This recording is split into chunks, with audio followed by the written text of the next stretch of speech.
Jane Eyre by Charlotte Bronte, Chapter 28, continued. Well, I would rather die yonder than in a street or on a frequented road, I reflected, and far better that crows and ravens, if any ravens there be in these regions, should pick my flesh from my bones than they should be prisoned in a workhouse coffin and moulder in a pauper's grave. To the hill then I turned. I reached it. It remained now only to find a hollow where I could lie down and feel at least hidden, if not secure. But all the surface of the waste looked level. It showed no variation but of tint, green where Russian moss overgrew the marshes, black where the dry soil bore only heath. Dark as it was getting, I could still see these changes, though but as mere alterations of light and shade, for colour had faded with the daylight. My eye still roved over the sullen swell and along the moor edge, vanishing amidst the wildest scenery, when at one dim point, far in among the marshes and the ridges, a light sprang up. That is an ignis fatuus, was my first thought, and I expected it would soon vanish. It burnt on, however, quite steadily, neither receding nor advancing. Is it then a bonfire just kindled? I questioned. I watched to see whether it would spread, but no, as it did not diminish, so it did not enlarge. It may be a candle in a house, I then conjectured, but if so, I can never reach it. It's much too far away, and were it within a yard of me, what would it avail? I should but knock at the door and have it shut in my face. And I sank down where I stood, and hid my face against the ground, and I lay still a while. The night wind swept over the hill and over me, and died moaning in the distance. The rain fell fast, wetting me afresh to the skin. Could I but have stiffened to the still frost, the friendly numbness of death, it might have pelted on. I should not have felt it, but my yet living flesh shuddered to its chilling influence. I rose ere long. The light was yet there, shining dim but constant through the rain. I tried to walk again. I dragged my exhausted limbs slowly towards it. It led me aslant over the hill, through a wide bog which would have been impassable in winter, and was splashy and shaking even now in the height of summer. Here I fell twice, but as often I rose and rallied my faculties. This light was my forlorn hope. I must gain it. Having crossed the marsh, I saw a trace of white over the moor. I approached it. It was a road or track. It led straight up to the light, which now beamed from a sort of knoll, amidst a clump of trees, firs apparently, from what I could distinguish of the character of their forms and foliage through the gloom. My star vanished as I drew near. Some obstacle had intervened between me and it. I put out my hand to feel the dark mass before me. I discriminated the rough stones of a low wall, above it something like palisades, and within a high and prickly hedge. I groped on. Again a whitish object gleamed before me. It was a gate, a wicket. It moved on its hinges as I touched it. On each side stood a sable bush, holly or yew. Entering the gate and passing the shrubs, the silhouette of a house rose to view, black, low, and rather long, but the guiding light shone nowhere. All was obscurity. Were the inmates retired to rest? I feared it must be so. In seeking the door, I turned an angle. There shot out the friendly gleam again from the lozenged panes of a very small latticed window, within a foot of the ground, made still smaller by the growth of ivy or some other creeping plant, whose leaves clustered thick over the portion of the house wall in which it was set. The aperture was so screened and narrow that curtain or shutter had been deemed unnecessary, and when I stooped down and put aside the spray of foliage shooting over it, I could see all within. I could see clearly a room with a sanded floor, clean scoured, a dresser of walnut with pewter plates ranged in rows, reflecting the redness and radiance of a glowing peat fire. I could see a clock, a white deal table, some chairs. The candle, whose ray had been my beacon, burnt on the table, and by its light an elderly woman, somewhat rough-looking but scrupulously clean like all about her, was knitting a stocking. I noted these objects cursorily only. In them there was nothing extraordinary. A group of more interest appeared near the hearth, sitting still amongst the rosy peace and warmth suffusing it. 2 young graceful women, ladies in every point, sat, one in a low rocking chair, the other on a lower stool.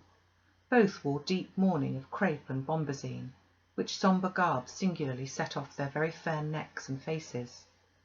A large old pointer dog rested its massive head on the knee of one girl. In the lap of the other was cushioned a black cat. A strange place was this humble kitchen for such occupants. Who were they? They could not be daughters of the elderly person at the table, for she looked like a rustic, and they were all delicacy and cultivation. I had nowhere seen such faces as theirs, and yet as I gazed on them, I seemed intimate with every lineament. I cannot call them handsome, they were too pale and grave for the word. As they each bent over a book, they looked thoughtful almost to severity. A stand between them supported a second candle, and 2 great volumes to which they frequently referred, comparing them seemingly with the smaller books they held in their hands, like people consulting a dictionary to aid them with the task of translation. This scene was as silent as if all the figures had been shadows and the firelit apartment a picture. So hushed was it I could hear the cinders fall from the grate, the clock tick in its obscure corner, and I even fancy I could distinguish the click-click of the woman's knitting needles. When, therefore, a voice broke the strange stillness at last, it was audible enough to me. "Listen, Diana," said one of the absorbed students. "Franz and old Daniel are together in the night time, and Franz is telling a dream from which he's awakened in terror. Listen." And in a low voice she read something of which not one word was intelligible to me, for it was in an unknown tongue, neither French nor Latin. Whether it were Greek or German I could not tell. "That is strong," she said when she had finished. "I relish it." The other girl, who had lifted her head to listen to her sister, repeated, while she gazed at the fire, a line of what she had read. Of what had been read. At a later day I knew the language in the book, therefore I will quote the line, though when I first heard it, it was only like a stroke on sounding brass to me, conveying no meaning. "Da trat hervor eine Anzughausen wie die Sternennacht."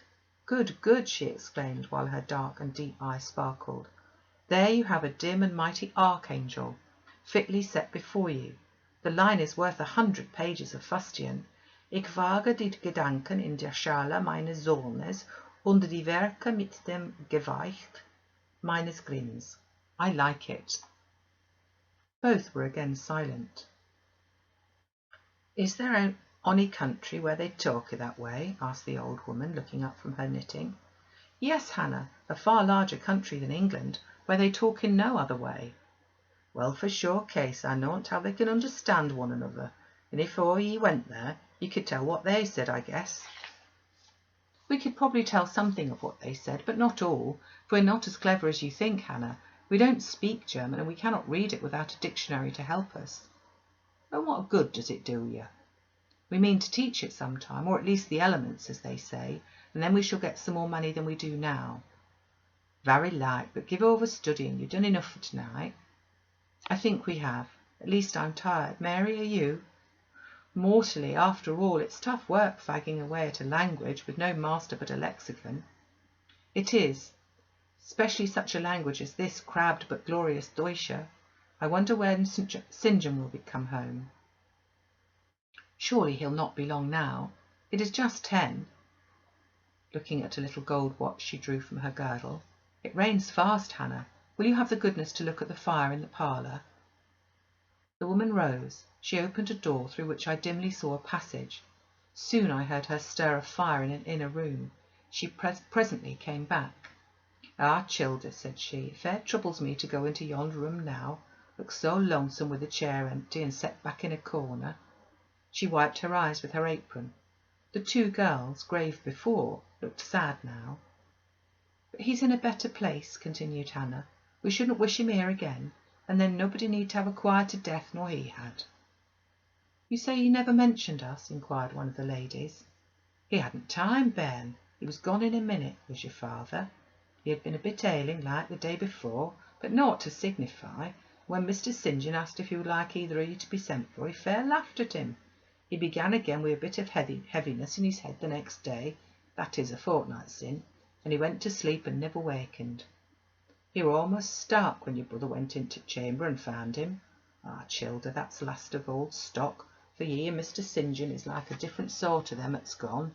For all your mother wore, Mitch in your way, and almost as book learned, she were the picture of you, Mary. Diana's more like your father. I thought them so similar I could not tell which the old servant, for such as I now concluded her to be, saw the difference. Both were fair-complexioned and slenderly made, both possessed faces full of distinction and intelligence. One, to be sure, had hair a shade darker than the other, and there was a difference in their style of wearing it. Mary's pale brown locks were parted and braided smooth. Diana's duskier tresses covered her neck with thick curls. The clock struck 10. "You'll want your supper, I'm sure," observed Hannah, "and so will Mr. St. John when he comes in." And she proceeded to prepare the meal. The ladies rose. They seemed about to withdraw to the parlour. Till this moment I had been so intent on watching them, their appearance and conversation had incited in me so keen an interest, I had half forgotten my own wretched position. Now it recurred to me, more desolate, more desperate than ever, it seemed, from contrast. And how impossible did it appear to touch the inmates of this house with concern on my behalf, to make them believe in the truth of my wants and woes, to induce them to vouchsafe a rest for my wanderings. As I groped out the door and knocked at it hesitatingly, I felt that last idea to be a mere chimera. Hannah opened. "What do you want?" she inquired with a voice of surprise as she surveyed me by the light of the candle she held. "May I speak to your mistresses?" I said. "You'd better tell me what you have to say to them. Where'd you come from?" "I'm a stranger." "What's your business here at that hour?" "At this hour?" "I want a night's shelter in an outhouse or anywhere, and a morsel of bread to eat." Distrust, the very feeling I dreaded, appeared in Hannah's face. "I'll give you a piece of bread," she said after a pause, "but we can't take in a vagrant to lodge. It isn't likely." "Do let me speak to your mistresses." "No, not I. What can they do for you? You should not be roving about now. It looks very ill." "But where shall I go if you drive me away? What shall I do?" "Oh, I warrant you know where to go and what to do. Mind you don't go wrong, that's all. Here's a penny, now go." "A penny cannot feed me, and I have no strength to go farther. Don't shut the door. Oh, don't, for God's sake." "I must. The rain is driving in." "Tell the young ladies. Let me see them." "Indeed I will not. You're not what you ought to be, or you wouldn't make such a noise. Move off." "But I must die if I'm turned away." "Not you. I'm feared you have some ill plans agate that bring you about folks' houses at this time of night. If you've any followers, housebreakers or such like, anywhere near, you may tell them we're not by ourselves in the house. We've a gentleman and dogs and guns." Here the honest but inflexible servant clapped the door to and bolted it within. This was the climax. A pang of exquisite suffering, a throe of true despair, rent and heaved my heart. Worn out indeed I was. Not another step could I stir. I sank on the wet doorstep. I groaned, I wrung my hands, I wept in utter anguish. Oh, this spectre of death! Oh, this last hour approaching in such horror! Alas, this isolation, this banishment from my kind! Not only the anchor of home, but the footing of fortitude was gone, at least for a moment. But at the last I soon endeavoured to regain. "I can but die," I said, "and I believe in God. Let me try to wait his will in silence." These words I not only thought but uttered, and thrusting back all my misery into my heart, I made an effort to compel it to remain there, dumb and still. "All men must die," said a voice close at hand, "but all are not condemned to meet a lingering and premature doom such as yours would be if you perished here of want." "Who or what speaks?" I asked, terrified at the unexpected sound, and incapable now of deriving from any occurrence a hope of aid. A form was near. What form, the pitch-dark night and my enfeebled vision prevented me from distinguishing. With a loud knock, the newcomer appealed to the door. "Is it you, Mr. St. John?" cried Hannah. "Yes, yes, open quickly." "Well, how wet and cold you must be, such a wild night as it is. Come in. Your sisters are quite uneasy about you, and I believe there are bad folks about. There's been a beggar woman, I declare she's not gone yet, laid down there. Get up for shame. Move off, I say." "Hush, Hannah. I have a word to say to the woman. You've done your duty in excluding, now let me do mine in admitting her. I was near and listened to both you and her. I think this is a peculiar case. I must at least examine into it. Young woman, rise and pass before me into the house." With difficulty I obeyed him. Presently I stood within that clean, bright kitchen on the very hearth, trembling, sickening, conscious of an aspect in the last degree ghastly, wild and weather-beaten. The two ladies, their brother, Mr. St. John, the old servant, were all gazing at me. "St. John, who is it?" I heard one asked. "I cannot tell. I found her at the door," was the reply. "She does look white," said Hannah. "As white as clay or death," was responded. "She will fall. Let her sit." And indeed my head swam. I dropped, but a chair received me. I still possessed my senses, though just now I could not speak. "Perhaps a little water would restore her, Hannah. Fetch some. But she's worn to nothing. How very thin, and how very bloodless. A mere spectre. Is she ill, or only famished?" "Famished, I think, Hannah. Is that milk? Give it to me, and a piece of bread." Diana, I knew her by the long curls which I saw drooping between me and the fire as she bent over me, broke some bread, dipped it in milk, and put it to my lips. Her face was near mine. I saw there was pity in it, and I felt sympathy in her hurried breathing. In her simple words, too, the same balm-like emotion spoke. "Try to eat." "Yes, try," repeated Mary gently, and Mary's hand removed my sodden bonnet and lifted my head.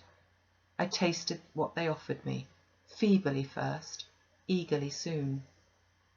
"Not too much at first. Restrain her," said her brother. "She'd had enough," as he withdrew the cup of milk and the plate of bread. "A little more, St. John. Look at the avidity in her eyes." "No more at present, sister. Try if she can speak now. Ask her name." I felt I could speak, and I answered, "My name is Jane Elliot." Anxious as ever to avoid discovery, I had before a resolve to assume an alias. "And where do you live? Where are your friends?" I was silent. "Can we send for anyone you know?" I shook my head. "What account can you give of yourself?" Somehow, now that I had once crossed the threshold of this house, and once was brought face to face with its owners, I felt no longer outcast, vagrant, and disowned by the wide world. I dared to put off the mendicant, to resume my natural manner and character.